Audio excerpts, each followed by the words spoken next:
नमस्कार दोस्तों, जैसे कि आप सबको पता है कि उत्तर प्रदेश में सड़क पर नमाज पढ़ना बंद है। फिर भी योगी आदित्यनाथ जी हमेशा समय समय पर ये बात याद दिलाते रहते हैं। जैसे ही योगी जी अपना मुंह खोलते हैं नमाज को लेकर, वैसे ही समाजवादी पार्टी के नेता लोग फ्रस्ट्रेट हो जाते हैं।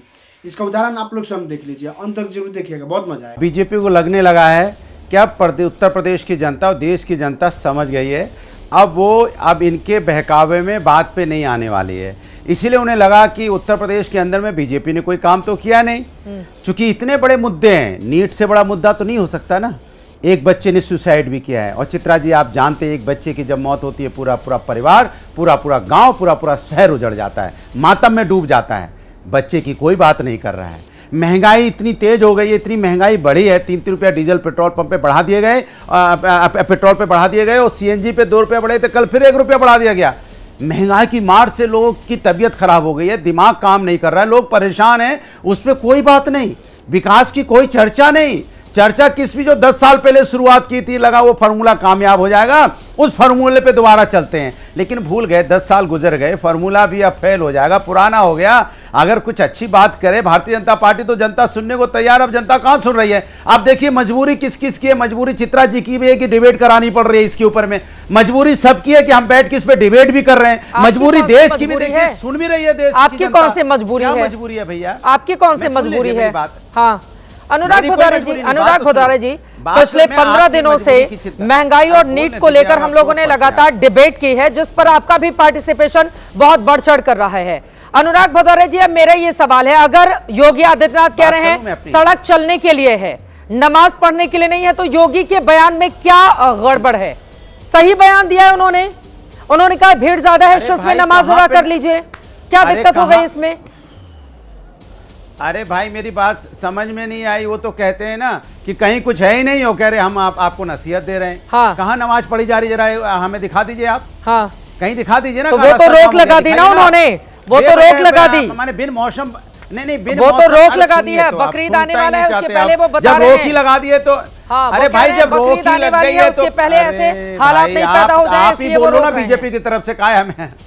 अरे तो आप ही सरकार, अरे सवाल पूछ रहे हैं कि अब सरकार के प्रवक्ता पहले आपका एक ही भोंपू बचता है, कुछ नया लेकर आया करिए ना अनुराग भदौरिया।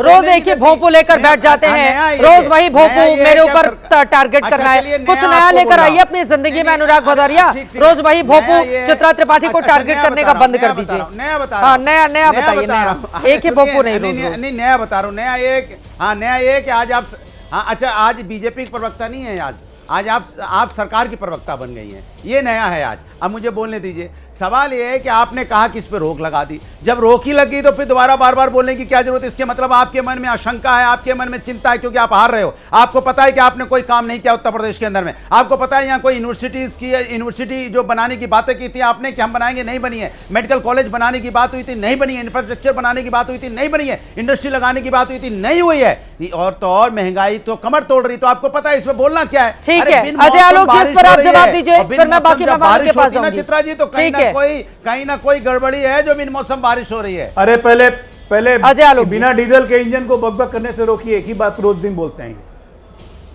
मैं कह रहा हूँ चित्रा जी कह रहे हैं कि 10 साल पहले वाला फॉर्मूला लगाते हैं, आप कौन सी नई बात बोल रहे हो? चलेगा। अरे उस फॉर्मूले का तो असर ये हुआ कि 10 साल पहले बाल काले थे, अब तो बाल लाल हो गए, कलम भी लाल कर लिया। ये हुआ फार्मूला का असर। फालतू का बात, इधर से उधर की बात। यहाँ बात हो रही है कि रोक लगी हुई है। क्या जवाब है? बंगाल में रोक नहीं लगी हुई थी, कल निकाला आसनसोल में, कलकत्ता में, आज फिर करेंगे यहाँ पे। आप लोग का आदत हो गई मुद्दे पर रहते हैं। प्लीज एक बार अनुराग जी उनकी बात सुन लीजिए। अनुराग जी प्लीज, अनुराग जी हमले पे आ जाते हैं। अनुराग जी यहाँ बात करें नीट परीक्षा की। अनुराग जी आपकी बात बिल्कुल सही है, नीट परीक्षा की बात बिल्कुल सही है, सरकार गिरी हुई है, महंगाई की बात बिल्कुल सही है अनुराग जी। अभी लेकिन जिस मुद्दे पर चर्चा हो रही है उस पर तो बोलने दीजिए। व्यक्तिगत हमले, बाल सफेद काले अनुराग नीले पीले अनुराग हो गए, जी एक बार बोलने तो दीजिए, एक बार बोलने तो दीजिए, बोले अजय जी। देखिए, फालतू की व्यर्थ की बकवास करके सिर्फ अपने दिमाग का आईना दिखाते हैं दर्शकों को। अब बाद में दर्शक इनको इतनी गालियां देते हैं कि क्यों डिबेट बर्बाद करवाया जाता है। आप लोग को ही बोलते हैं, लेकिन खैर क्या चक्कर है? टीआरपी है, बुलाना ही पड़ेगा ऐसे लोगों को। विपक्ष हमारा ऐसा ही है, क्या कीजिए। अरे एक ज्ञान की बात बताई गई, क्यों बताई गई है? क्योंकि कल कलकत्ता में पश्चिम बंगाल सरकार ने सरकार के ओथ लेते ही पहला ऑर्डर निकाला कि सड़कों पर नमाज नहीं पढ़ी जाएगी। उसके बावजूद 3-3 जगह पढ़ा गया, पुलिस पे हमला किया गया। ये ट्रेंड बिहार में भी आएगा, ये ट्रेंड यूपी में भी आएगा, ये ट्रेंड हर जगह आएगा, क्योंकि इनकी आदत है सुनियोजित अव्यवस्था करवाने की। योगी जी ने पहले ही वार्न कर दिया कि भाई ऐसा मत करना। हम संवाद से कह रहे हैं, संवाद से समझा रहे हैं। संवाद से नहीं समझोगे, संघर्ष का रास्ता लोगे तो दिक्कत होगी। तुम्हारी साहब कहते हो कि संख्या बढ़ गई है, तो संख्या बढ़ गई है, हमसे पूछ के संख्या तो बढ़ाई नहीं है। कहीं भी पूरे विश्व में मैंने उदाहरण दिया कि बता दें, सऊदी अरब में अगर सड़कों पर नमाज पढ़ी जाती हो, दुबई में पढ़ी जाती हो, हम पढ़ ले यहाँ पे भी। जाके इस्लामिक मुल्क में तो जाके वहाँ पे मस्जिद में नमाज पढ़ेंगे या घर में नमाज पढ़ेंगे। जो भारतीय यहाँ से आते हैं, भारत लौटते हैं, उनको रोड पे आके नमाज पढ़ने की जरूरत पड़ जाती है। गजब हो गया यार, ऐसा कहीं होता है? अरे तो सीधे केंद्र ही एक नियम बना देना कि सड़क पर जो नमाज पढ़ेगा उनके ऊपर जुर्माना लगा दिया जाएगा। आपने मुस्लिम कंट्रीज का जिक्र किया, प्रधानमंत्री भी अभी होकर ही आए हैं, उसके बाद वो नॉर्वे पर पहुंचे हैं। लगा दीजिए, दुबई में 11,700 का जुर्माना है, दूसरी तरफ अबू धाबी में 23,400 का जुर्माना है। लगा दे केंद्र कि जो लोग सड़क पर नमाज पढ़ेंगे उनके ऊपर जुर्माना लगाया जाएगा। ये खाली बयान देने से काम नहीं चलेगा ना अजय आलोक जी? बिल्कुल इस पे विचार, बयान देने से नहीं, बिल्कुल नहीं चित्रा जी, आप बिल्कुल सही कह रही हैं और धन्यवाद आपकी सलाह के लिए। Law and order state subject होता है। मैं तमाम राज्य सरकार से आपके माध्यम से अपील करता हूं कि बिल्कुल यही नियम करना चाहिए। फिर ये लोग संविधान करेंगे कि संविधान कि सऊदी अरब में तो ये नियम है कि अगर चोरी करता हुआ जाए तो हाथ काट दो, रेप करता हुआ जाए तो गर्दन काट दो। तो फिर वैसे ही लॉ यहाँ पे क्यों नहीं बना रहे हो? बना दें, हमें कहाँ दिक्कत है।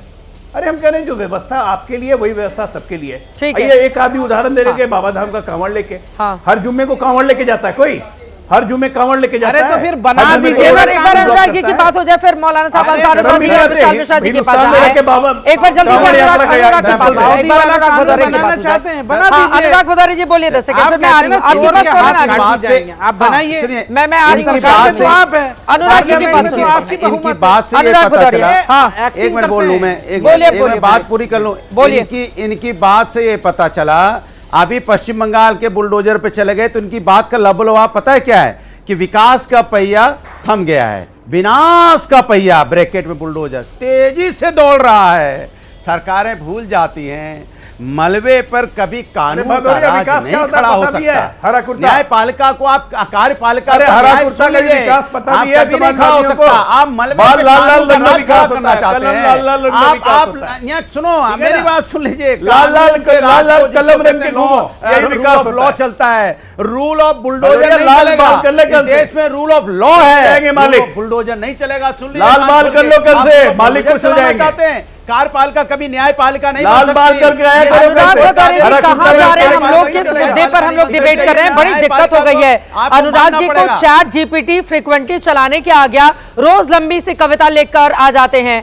बाकी मुद्दों पर तो बोलते ही हैं लगातार, इस मुद्दे पर कविता रोज आप पढ़ते हैं। मैं तो परेशान हो गया अनुराग भदौरिया जी, मैं कैसे आप इस्तेमाल करते हो, मैं कैसे डिबेट कराऊंगी? रोज आप इतनी लंबी कविताएं लिखते हैं अनुराग भदौरिया जी। कानून का राज नहीं चलता। प्यार से मानेंगे तो ठीक अनुराग भदौरिया, नहीं मानेंगे तो दूसरा तरीका अपनाएंगे। बताइए, विकास का पहिया प्यार से मानेंगे तो ठीक, नहीं मानेंगे तो दूसरा तरीका अपनाएंगे, कहा है योगी आदित्यनाथ ने नमाज पर। देखिए भारतीय जनता पार्टी के साथ दिक्कत ये हो गई है कि वो चुनाव हार रही है। अब वो समाज के अंदर में एक मैसेज, अभी इसी मई के महीने में वो बंगाल जीत कर आए हैं अनुराग जी, जन्म देना चाहते यही उत्तर प्रदेश के सीएम वहां पर भी जाकर इसी तरह की बोली बोल कर आए हैं। अभी इसी महीने में अनुराग जी, इसी महीने में सुने मेरी बात, 4 तारीख को बंगाल चुनाव जीते कहाँ है भैया? बंगाल चुनाव में तो वोट की चोरी हुई है, आप भी जानती है, आपकी आत्मा भी जानती है। आप मजबूरी में बोल नहीं सकती, ये आपकी आपकी वो मजबूरी है, लेकिन आप भी जानते हैं SIR वहां पे 32 लाख वोट काट दिए, 31 लाख वोट काट दिए। आपको नहीं पता क्या? ये नहीं पता 31 लाख वोट नहीं मिले उनको? आपकी आत्मा खुद जानती होगी कि वहां किस तरह से वोट चोरी हुई है, SIR किस तरह से हुआ। 91 लाख मेरी आत्मा बता रही है पारदर्शी चुनाव हुए हैं। मेरी आत्मा बता रही है भ्रष्टाचार के मुद्दे पर और भी तमाम मुद्दों पर दीदी गिर गई थी, हार गई चुनाव।